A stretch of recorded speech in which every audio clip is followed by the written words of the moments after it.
are back in studio, and Joanne Stewart is joining us now. She's a partner at Learners LLP in Toronto, but right now she's actually fascinated by the idea of these books. We are. The Secret series of books is very interesting. Now, Joanne, yes, you come to us to talk about family law, and you've been a family law lawyer for more than 30 years, and you've been married for more than 30 years. It's scary, isn't it? Very. So, okay, Yes. So this is... What we need to know is what happens if a relationship fails, and we're talking about support, specifically today, child support. Yeah. So let's start with basics. Who is a child that is eligible for support? It's a good question, and Okay. it's a question that a lot of people don't realize the answer to in law in Ontario, and that is if you have a child that we call your biological child, then you have to support the child, whether you're a woman or a man. You have an obligation. That's fairly straightforward. It doesn't matter if you have the child and you live with the person for years, or if you have a one-night stand and you get pregnant, or the person gets pregnant, that's still a child eligible for support. So what a lot of the dads, or the bio dads as we call them, need to take away is that as soon as you're the bio parent, you will pay support for this child. The child is yours. Whether you see the child doesn't matter. Whether the child lives with somebody else doesn't matter. The second kind of child is a child who you treat as a child but is not your biological child. This gets more complicated because with relationships weaving in and out over, say, 7, 8, 10 years, in a relationship, out of a relationship, and particularly for payors who still tend in large part to be men, because child support is based on income for men and women, but the person who ends up earning more usually has to contribute to the other parent for the child support. So if you're a guy going in and out of relationships and you're with a woman who has biological children who are not yours, but you treat those children as your own children and then you break up with her, you may still in law be obliged to support those children even though you're not theirs. They're not yours biologically. Because what the law says, if kids get used to a certain way of life and you've treated them as yours, you chatted with them, you talked to them, you don't cut them out of your life, and when you leave with your money needs to stay with them. So some men will end up supporting 2 or 4 kids who are not biologically theirs, but who are the biological children of their former partners. So is there a time limit on how long the man would have had to be in that caregiver style of a relationship? Not really, but the longer you're together, or the longer you treat, it's all about the child. So the parents say, what are my rights? And I want my rights. I have a right to see the child. I have a right to this. In Ontario, parents really have no rights. All they have is obligations. So if a child gets used to the life that's provided by, say, a father, or not a biological father, but the male in a relationship, because he has more income, then if he goes, maybe after 3 years, 5 years, 7 years, 8 years probably for sure, then he may still have that obligation because the child has a life that he or she is used to. And in order, there's a weirdness to it, because if you want to not, like, men will come into my office and say, I want to live with this woman, I want to do a contract. She has 2 or 3 kids. If we split up, I don't want to support those kids. You can't even contract out of it. And really? So you have to actively say to the child, like, it's too weird, you can't really do it in the real world. We can't eat dinner together. I'm never taking you to a hockey game. We can't walk down the street. No ice cream for you. I don't really know you, child. Stay away from me. Now, at the other it doesn't end, work. Though, how long? Like, this is a question that Kate and I were talking about it during a commercial break. Yeah. I always thought it's 18. Is it 18? Or if your child goes on in post-secondary and they're clearly not able to support themselves fully, how long is that obligation?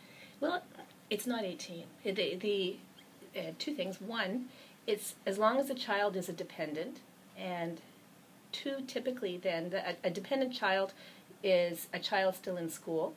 And that includes university? It includes 1 degree, typically for sure, and today many times another layer after that, because what's going on now, it used to be high school was great and there was a grade 13. And then we added on 4 years of university, got rid of grade 13. Now an undergraduate degree doesn't cut it. Assist in getting a job. So all of the young people are having to keep going to school until they're 27, 28. Maybe they'll get an undergraduate degree and then go to a a college, like Humber or whatever, the various colleges around, to learn actually something practical that is a layer on top of the liberal arts degree or science degree that they may have. So if a parent has the ability to support that for a kid who is a good kid, not somebody drinking beer 5 days a week and flunking out, but somebody, a child who is actively trying, the parent could support the child until he or she is 25, 6, 1 degree. If I'm a lawyer, if I had a child and I was not with my, if I was separated, then the child might say, I would like to go to law school, and I suspect if I was in front of a judge saying, I don't want to pay for that, the judge would say, too bad for you. You got to go, so you'll have to contribute, if not the whole amount, some amount in law to contribute to the child. So your financial obligation to your child doesn't end basically until they say so. Well, not until they say so. I mean, but it's hard. The other thing is, once it's going, you have to get out of it. Yeah. So it's not. You can't say, okay, I'm done now. If there's a court order, or even if there's an agreement that's being enforced by the government, because the government will enforce these agreements, in order for it to stop, the person paying has to make that happen. It's like, when the things come off your credit card automatically, and you sign the little thing saying it's going to keep coming off for the rest of your life until you stop it. In a sense, it's like that. Yeah, if it doesn't stop until somebody makes it stop. If you're getting along with a spouse, it's never a former spouse, never a problem. But if it's complex and difficult and fighting, it becomes a problem. What about children with disabilities? Well, this could go on for life, actually, and it's a huge, big problem generally, because there is, in the government and in Ontario, and I think Canada too, the various disability pensions that are paid for even young people, but the amounts of money are not huge. So say it's $700 a month, maybe $1,000. It's not a lot of money to subsidize a child who needs help. So the question then becomes, depending on the ability of the biological parents and the parents who are not biological to pay, then is there going to be a top-up? And many times there is. If a person's earning $30,000 and struggling to make a go of that in a city like Toronto, then that person may not have an obligation to contribute. If the person's making $100,000, he or she probably would. And how are amounts for anyone who has to pay child support? How are the amounts determined? The amounts are determined by a table. And it used to be back in the 80s and 90s that we looked at the income of the parents and the needs of the child and divvied up the expenses based on the income. The government passed in, oh my goodness, I think it was in the 90s, child support guidelines. And the structure is now an income sharing structure. And the theory of it is that a parent's income ought to be maximized for the opportunity for the parent to pay child support. So you literally can go to a table and it says, if you live in Ontario, the payer's living in Ontario, and you make $40,000 and you have one child, what do I have to pay in terms of a monthly amount? And it's prescribed in law.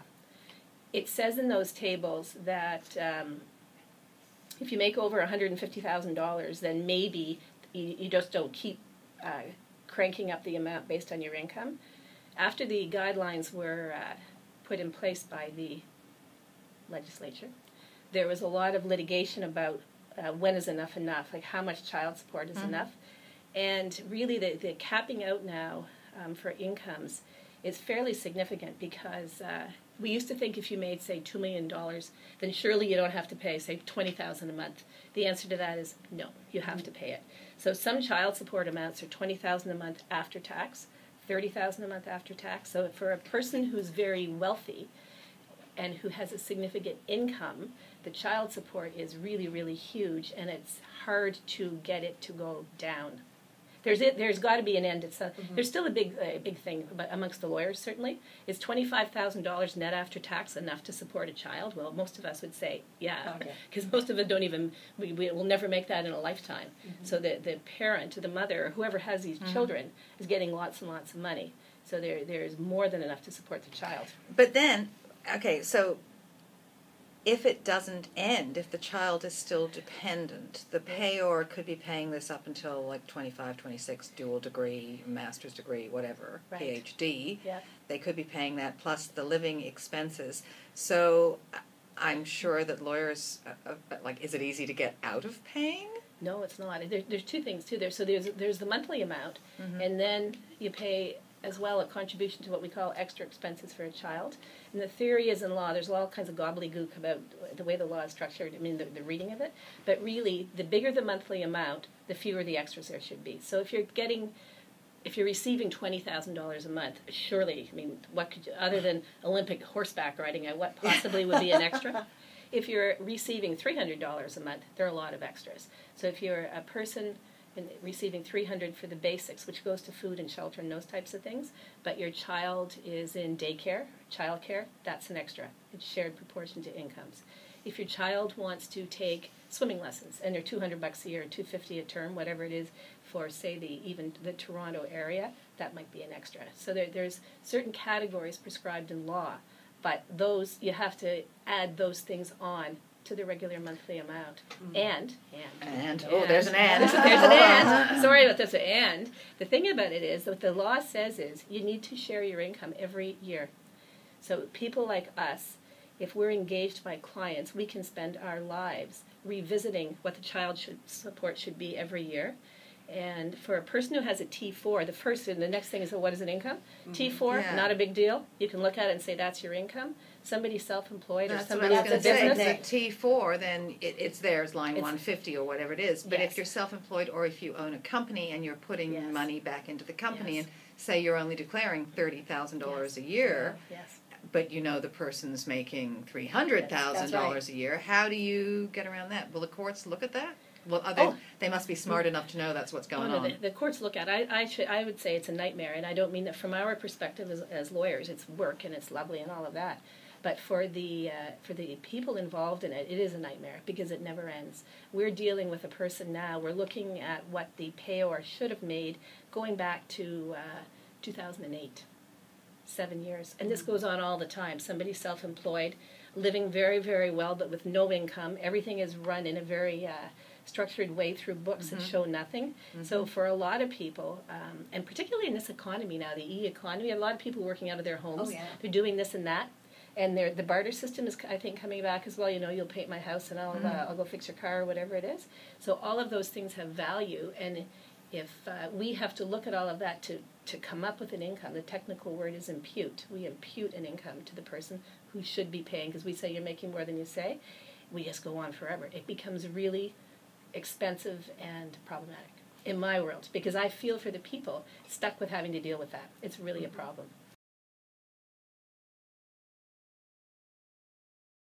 We're back in studio having a bit of a chuckle with family law lawyer Joanne Stewart, who is a partner at Learners LLP in Toronto, and we've been talking about how much to pay, whether you can get out of paying, when does child support end.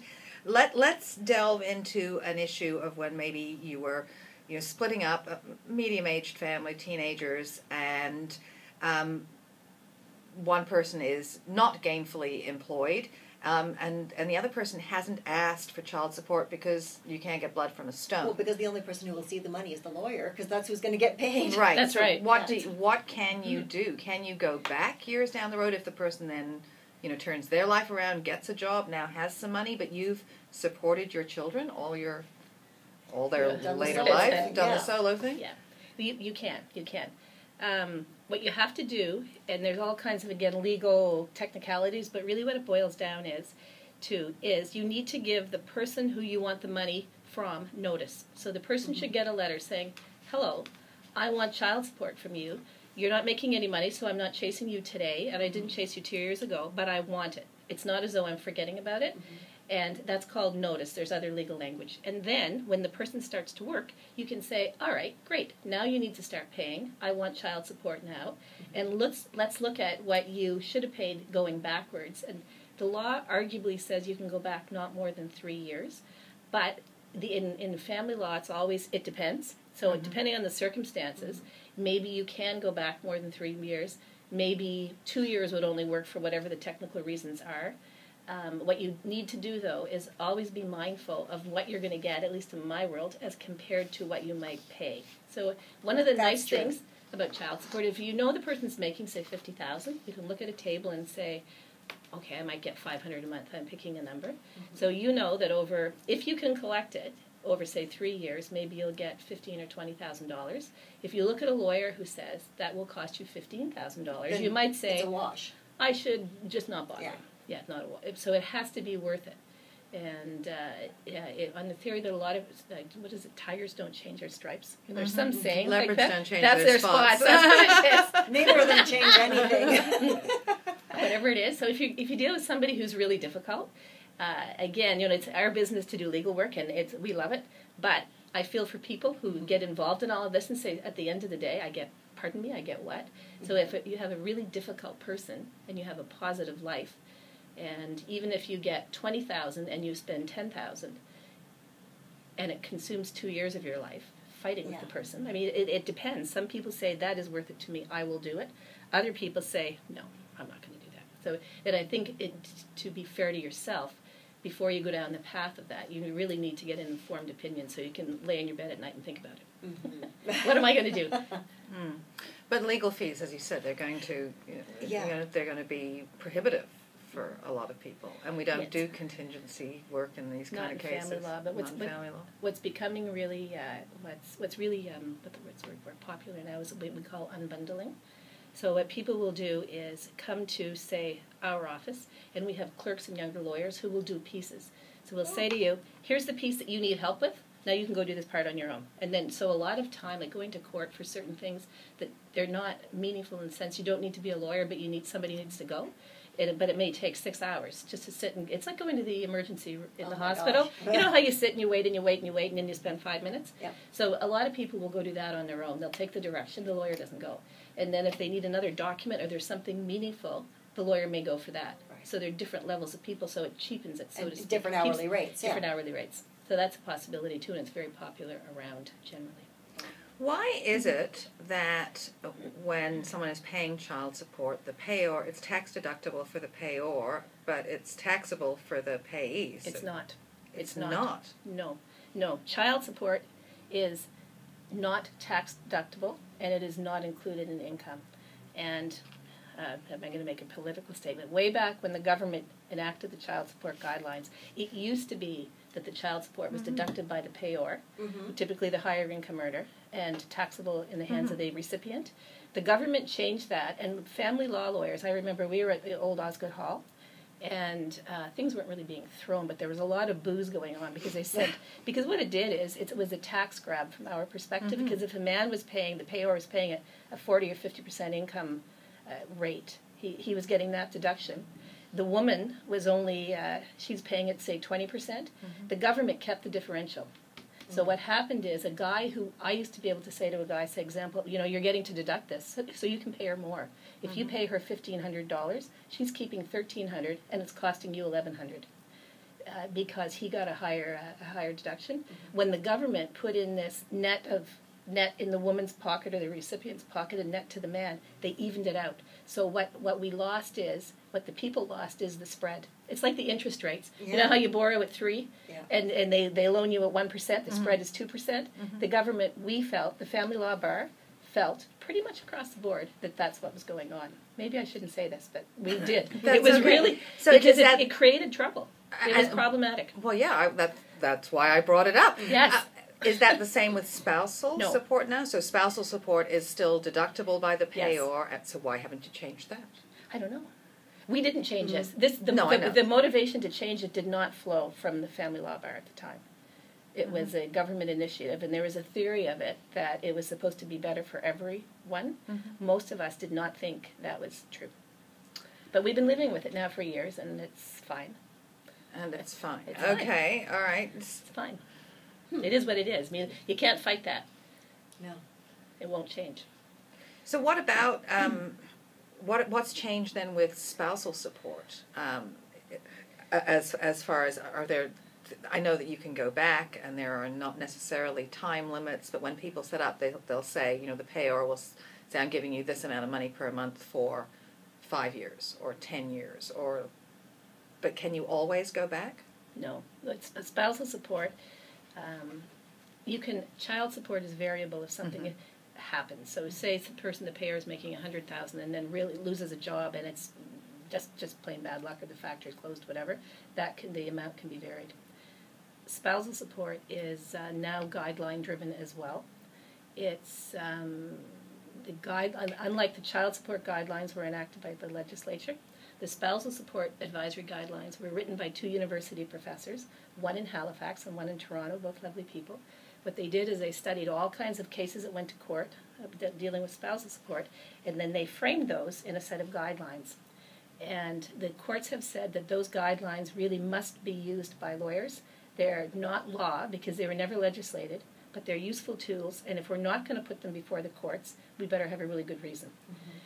So those 2 are driven on income. So what happens now is we calculate income for the purpose of child support and spousal support. We do it the same way. It's the same test in law for what is income. And then we have a software program written by the husband of a former family law lawyer, and his name is Mark Harris. He'd really appreciate it if I mentioned him. Way to go, Mark. Good job, Mark. He's done a lot of good, actually. He's got some public websites for family law.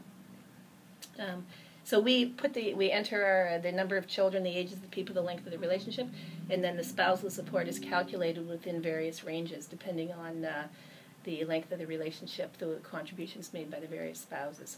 And presently, the amounts of spousal support are high, and the duration tends to be long. It's not usual to have, after a marriage of even, say, 8 to 10 years, or not even a marriage, a relationship, unmarried, spousal support be cut off. It's called indefinite, subject to change, subject to termination. It's quite interesting. So what are the terms of subject to change or termination? Very difficult, actually. So a court will set the rate, and then it will just go on indefinitely? Until it's changed or stopped. That happens very frequently. But what? What will stop it? Yeah, what would change or stop it? Well,